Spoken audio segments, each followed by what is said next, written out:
అనుభవిస్తూ ఆ యొక్క వాటినన్నింటిని అనుభవిస్తూ యేసు ప్రభువు వారు ఆయన శ్రమ పడటానికి రాజ్య సువార్తను ప్రకటించడానికి వచ్చినటువంటి యేసయ్యని వారి నుంచి మాట్లాడుతున్నట్టుగా మనం చూస్తున్నాం. ఇలా చెప్పాలంటే అపోస్తలుల కార్యాలు 13:6 ఒకడు మన యేసు అనువాడు గారడివాడంట. పౌలు బర్నబా వీళ్ళిద్దరూ కూడా ఒక అధిపతికి వాక్యాన్ని చెప్పడానికి వెళ్తే ఆ అధిపతి వాక్యం వినకుండా సత్యము నుంచి మళ్లించేదానికి ఈ బరయేసు అనేవాడు గారడివాడు, ఎలుగమో అని దెయ్యము పట్టినవాడు ఆయన్ని అడ్డగించాలని చూస్తే అప్పుడు పౌలు చూడండి అపోస్తలుల కార్యాలు 13:6 జరుగుతుంది. హల్లెలూయా. వారు ఆ దీపమంతటా సంచరించి పాఫు అను ఊరికి వచ్చినప్పుడు గారడి వాళ్ళను అబద్ధ ప్రవక్తనైన బరయేసు అను ఒక యూదుని చుచ్చిరి. ఇతడు వివేకము గలవాడై సెర్గి పౌలు అను అధిపతి యొద్ద నుండెను. అతడు బర్నబాను సౌలును పిలిపించి దేవుని వాక్యం వినగోరెను. అయితే ఎలుమ ఆ అధిపతిని విశ్వాసం నుండి తొలగింపవలనని యత్నము చేసి వారిని ఎదిరించెను. ఎలుమ అను పేరునకు గారడివాడని అర్థము. అందుకు పౌలు అనబడిన సౌలు పరిశుద్ధాత్మతో నిండినవాడై అతను తెరచుచి సమస్త కపటముతోనూ సమస్త దుర్మార్గముతోనూ నిండినవాడా, అపవాది కుమారుడా, సమస్త నీతికి విరోధి, నీ ప్రభు యొక్క తిన్నన మార్గమును చెడగొట్టుట మానవా, ఇదిగో ప్రభు తన చెయ్యి నీ మీద ఎత్తి ఉన్నాడు, నీవు కొంతకాలం గుడ్డివాడివై సూర్యుని చూడకుందవని చెప్పాను. వెంటనే మబ్బును చీకటియో అతని కమ్మిన గనక అతడు తిరుగుచూ ఎవరైనా చేయి పట్టుకొని నడిపించడా అని వెతుకుచుండెను. ఈ రోజున మనము దెయ్యాలను వెళ్ళగొట్టాలి, పాపాన్ని అసహించుకోవాలి. దెయ్యాలను పట్టిన వారిని మనము ప్రేమించే వ్యక్తులుగా ఉండకూడదు. దెయ్యాలను వెళ్ళగొట్టాలి, పాపాన్ని అసహించుకోవాలి, పరిశుద్ధుని మనం హత్తుకునే వారముగా ఉండాలి. కొంతమంది పాపాన్ని ప్రేమిస్తారు, దెయ్యాలు పట్టిన వారిని కూడా అలానే మరి ఏమనకుండా గద్దించకుండా ఉంటే ఎలా పోతాయండి?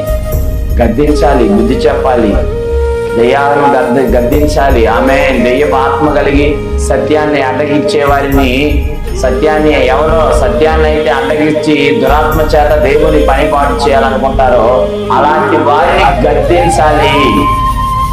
పాపాన్నైనా దెయ్యాన్నైనా నీ ఇంట్లో అంటు పెట్టుకొని ఉన్నావా, అది నీకు శాపముగా మార్చబడుతుంది. అది నీ ఆశీర్వాదాన్ని కోల్పోయేలాగా చేస్తుంది. హల్లెలూయా. ఒక 50 సంవత్సరాల వ్యక్తి ఒక 25 సంవత్సరాలు ఉన్నటువంటి ఒక 50 సంవత్సరాలు ఉన్నటువంటి ఆమె ఒక 25 సంవత్సరాల్లోని ఆ వ్యక్తిని ఆమెను ప్రేమించాడంట.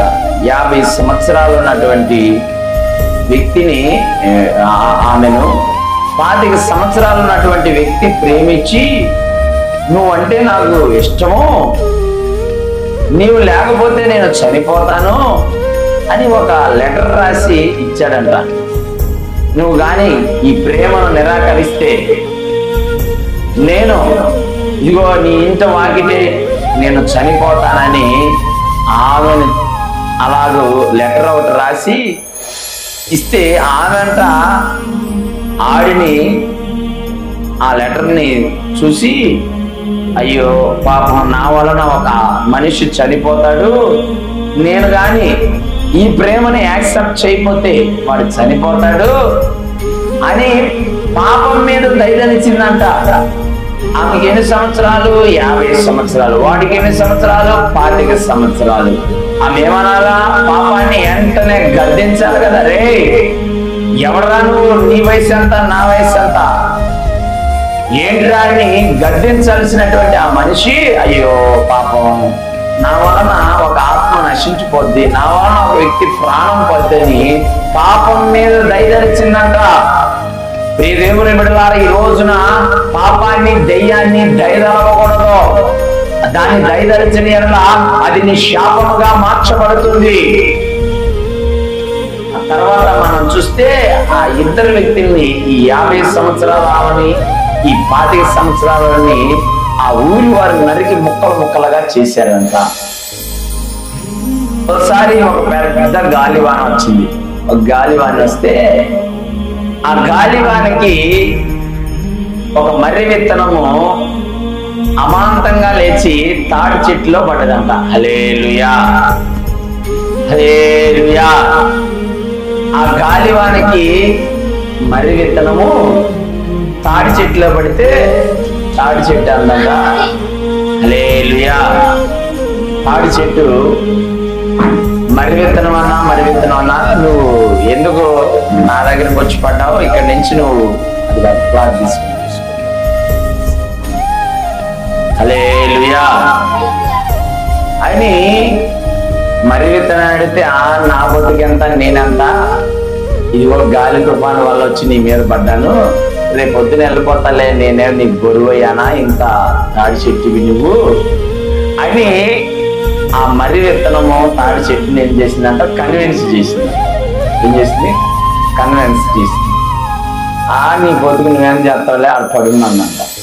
ఈ గాలివానికి, వర్షానికి ఆ మర్రి చెట్టు పైన కాస్త మట్టి ఏదో ఉనిసో ఏదో ఉంటది కదండి, ఆ తాడి చెట్టు పైన ఈ మర్రి విత్తనం ఏం చేసింది, మొలకెత్తడం ప్రారంభించిందంట.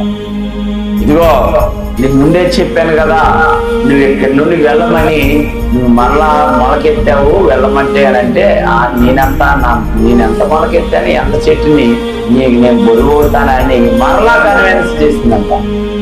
ఈ తాడి చెట్టు నువ్వు నిర్దాక్షిణంగా నా యొద్ద నుండి వెళ్ళిపోని అడిగితే బాగుండేదే కానీ, అది రోజు రోజుకి ఇది ఏం చేసిందంటే, ఆ మర్రి చెట్టు అంతా కూడా ఓడలు పాకి భూమిలోకి పాతకపోయి, అక్కడ ఆ రోడ్లో చూస్తే, ఆ మార్గంలో చూస్తే ఇక తాడి చెట్టు లేదంట. హల్లెలూయా. ఏం లేదంట, ఇక తాడి చెట్టే లేదంట. ఏముంది? మర్రి చెట్టు ఓళ్ళు మాత్రమే అక్కడ కనపడుతూ ఉన్నాయి. హల్లెలూయా. చూడండి ప్రియ దేవుని బిడ్డలారా, ఈ రోజున పాపాన్నైనా దెయ్యాన్నైనా మనము దాన్ని గద్దించాలి. ఆమేన్. హల్లెలూయా. చాలా మంది పాపం మీద జాలి పడుతుంటారు, దెయ్యాల మీద జాలి పడతా ఉంటాడు. ఈ బరయేసు అనేవాడు, యేసు ప్రభు కాదండి, బరయేసు అనే ఒకడు ఉన్నాడు. వాడు సత్యాన్ని అడ్డగించడానికి వచ్చినప్పుడు పౌలు, దైవజనుడైన పౌలు వాడిని గద్దించి మొత్తినప్పుడు వాడు చూపు పోగొట్టుకున్నట్లుగా మనం చూస్తున్నాం. క్రొత్త నిబంధనలోనే యేసు ప్రభు అంటే కరుణ, జాలి, దయ అని మనం అనుకుంటున్నాం, కానీ దెయ్యాలు పట్టిన వారిని ఖచ్చితంగా గద్దించాలి. ఈ పౌలు గద్దించినప్పుడు వాడు చూపు కోల్పోయాడు. ఎందుకు? సత్యాన్ని అడ్డగించడానికి. దేవుని బిడ్డలారా, యేసు ప్రభు వారు కూడా దెయ్యాలను వెళ్ళగొడుతూ అనేకులు స్వస్థపడుతుంటే పరిసయ్యులు అంటారు, ఇదిగో వీడు బయలుదేబూలు వలన దెయ్యాలను వెళ్ళగొడుతున్నాడు అని యేసు ప్రభు వారిని అంటున్నారు. యేసు ప్రభు వారు అంటారు, ఇదిగో సాతాను తనకు తానే ఒక రాజ్యము విరోధముగా ఏర్పడిన ఎడల వాడి రాజ్యం ఎలా స్థిరపరచబడినని యేసు ప్రభు వారు అంటున్నారు. ప్రియ దేవుని బిడ్డలారా, అంత మాత్రమే కాదు కానీ యేసు ప్రభు వారు హేరోదుతో అంటున్నాడు, ఏమని? ఇదిగో ఆ నక్కతో చెప్పుండి, ఇదిగో రేపు ఎల్లుండి ఇక్కడే నేను దేవుని కార్యాలను చేస్తా ఉంటాను. హల్లెలూయా. కొందరిని గద్దించాడు యేసు ప్రభు. యేసు ప్రభు 12 మందిని ఏర్పరచుకుంటే ఆ 12 మంది కూడా దేవుని బిడ్డలుగా ఉండలేదు, కానీ వారిలో ఒకడేమయ్యాడు? అపవాదికి అనుచరుడుగా మార్చబడ్డాడు. హల్లెలూయా, హల్లెలూయా. దేవుని బిడ్డలారా, మరి ఈ రోజున దేవుని సన్నిధికి వచ్చే వారందరూ దేవుడి బిడ్డలు అయిపోరు, కానీ దేవుని ఆత్మ కలిగిన వారు మాత్రమే దేవుని బిడ్డలుగా ఉంటారు. అయితే కొందరు దెయ్యపు ఆత్మల చేత ఉంటారు. హల్లెలూయా. మనము దేవుని ఆలయంలోకి దెయ్యాలు ఎలా వస్తాయి అంటే వస్తాయి.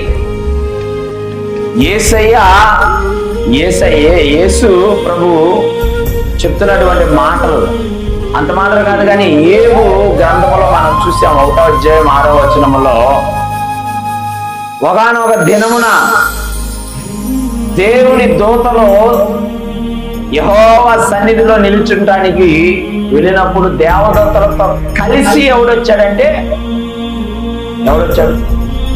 అపవాది వచ్చాడు. ఏ గ్రంథం 1వ అధ్యాయం 6వ వచనం చదవండి. దేవదూతలతో కలిసి, వాడు ఎక్కడి నుంచి వచ్చాడో తెలియదు కానీ దేవదూతలతో కలిసి వచ్చి దేవుని సన్నిధిలో నిలబడ్డాడంట.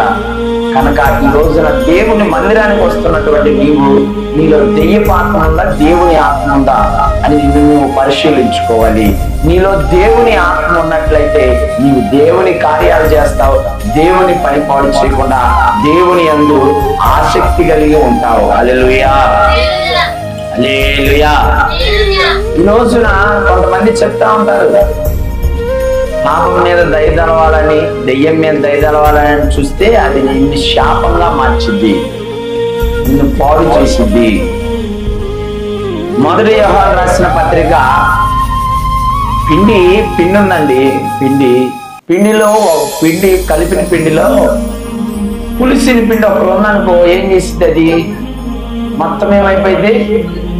పులిసిన పిండి అయిపోద్ది. అప్పుడు ఏం చేయాలా? పిండి అంతా కూడా తొట్లో పడేసుకోవాలా. అదే ఆ పులిసిన పిండిని పక్కకి తీసేసామనుకోండి, అప్పుడు పిండి అంతా ఏమైంది? బాగుంటది. హల్లెలూయా. ఈ రోజున కూడా దేవుని బిడ్డలారా, పాపము చేయవాడే అపవాది సంబంధి, వాడిలో దురాత్మ ఉంటది. ఇస్కరియోతునే దేవుడు ఎంచుకోవాలని లేదు, ఇంకొక విధంగా ఆయన్ని పట్టించడానికి ఏర్పాటు చేయొచ్చు. కానీ ఇస్కరియోతు ధనాపేక్ష కలిగిన వాడు కనుక వాడిలో దురాత్మ ప్రవేశించింది. హల్లెలూయా. చూడండి, యోహాను రాసిన మొదటి పత్రిక 3వ అధ్యాయం 8వ వచనాన్ని చూద్దాం. యోహాను రాసిన మొదటి పత్రిక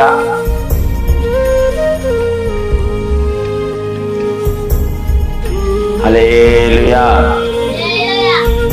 బైబిల్ పరిశుద్ధ గ్రంథంలో నుండి యోహాను రాసిన మొదటి పత్రిక 3వ అధ్యాయము 8వ వచనాన్ని చదువుదాం.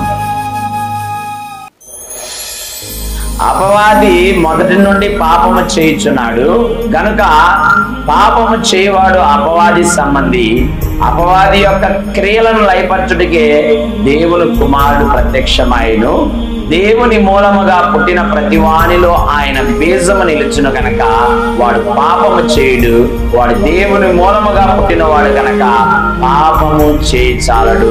దీన్ని బట్టే దేవుని పిల్లలు ఎవరో, అపవాది పిల్లలు ఎవరో తేట పడును. హల్లెలూయా. చూడండి, పాపము చేసే వాళ్ళు దేవుని బిడ్డలు కాదండి, పాపము చేయని వారే దేవుని బిడ్డలు. పాపము చేసేవారు దేవుని బిడ్డలు కాదు. ఎవరైతే పాపము చేయకుండా నీతిని భక్తిని అనుసరించి దేవాలయానికి వచ్చి దేవుని సన్నిధిలో ఉంటారో, ఆయనతో ప్రార్థించి వాక్యమును ధ్యానించి ఎవరైతే ఉంటారో వారు దేవుని సంబంధులు. అపవాది సంబంధులు ఎవరంటే పాపమును చేసేవారే అపవాది సంబంధులు. హల్లెలూయా. కయ్యోను ఉన్నాడండి, కయ్యోను, హేబేలు ఉన్నాడు. ఇద్దరు కూడా, కయ్యోనేమో వ్యవసాయం చేసేవాడు, కయ్యోను. హేబేలు గొర్రెల కాపరి. ఇద్దరు కూడా పంటని పండించారు. చిన్న పిల్లలుగా ఉన్న గొర్రెలు పెద్దవైని పంటకొచ్చినాయి. మొక్కగా వేసినటువంటి వరినారు పంటకొచ్చి ధాన్యం వచ్చింది. పెద్దవాడైనటువంటి కయ్యోను తన బలి అర్పణను తీసుకెళ్లి బలిపీఠం మీద పెడితే దేవుడు దాన్ని అంగీకరించాల. ఆ తర్వాత చిన్నవాడైన హేబేలు తన యొక్క గొర్రెల్లో మంచి శ్రేష్టమైన గొర్రెని తీసుకెళ్లి బలిగా అర్పిస్తే దేవుడు ఆ బలిని అంగీకరించాడు. అయితే ప్రియ దేవుని బిడ్డలారా, మరి కయ్యోను అర్పణ ఎందుకు అంగీకరించబడలేదు, హేబేలు అర్పణ ఎందుకు అంగీకరించబడిందంటే, నీవు సత్క్రియ చేసిన ఎడల నీ వాకిటి, నువ్వు సత్క్రియ చేయని ఎడల, మంచి పని చేయని ఎడల నీ వాకిట పాపము పొంచి ఉండును. నీవు మంచి పనులు చేసినవాడు అయితే నీ వాకిట పాపం అనేది చేరదు, నీలోకి పాపం అనేది చేరదు. హల్లెలూయా. మంచి పనులు ఏమిటి? వాక్యాన్ని ధ్యానించడం, ప్రార్థించటం, ఇతరుల గురించి, నీ గురించి దేవునితో సావాసం కలిగి దేవుని సన్నిధిలో నిలిచుంటే దేవుని కార్యాలను చేయగలిగితే, యేసయ్య దేవుని కార్యాలు చేస్తున్నాడు, రోగులను స్వస్థపరుస్తున్నాడు, దెయ్యాలను వెళ్ళగొడుతున్నాడు, పరలోక రాజ్యము సమీపించినదని ప్రజలకి ఆయన వివరిస్తూ ఉంటే ఈ పని పాట లేని పరిచయులందరూ అంటారు, ఇదిగో వీడు దెయ్యాలు, వీళ్ళేంది వ్యాపారాలు చేస్తూ డబ్బును సంపాదించు